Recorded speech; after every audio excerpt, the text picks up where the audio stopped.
I was listening to a podcast recently and I heard Bayo Akumalafe say,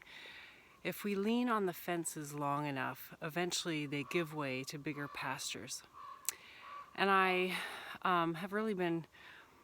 pondering that quote and enjoying it and thinking about all the ways that I have leaned on the fences in my life, whether it was the church story I grew up with and leaning on the edges of that and finding myself in a much bigger story, leaning on the edges of relationships that were no longer fitting, and also the fences of the personalities we build for ourselves when we're living our survival story and in our fragments, and coming to the end of how we've created ourselves and how it doesn't serve anymore,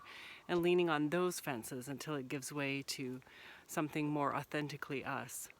So I just wondered what you thought about that, and to give you, food for thought, that what fences are you leaning on? What areas are you way in the middle, not anywhere close to a fence, that maybe you want to make your way to a fence? What fences have already given way that you find yourself in a bigger pasture, in a bigger open space? And how does that feel, both in yourself, in your body, and in your world? Just really playing with that metaphor of leaning on the fences, and if you lean long enough, they give way to bigger pastures.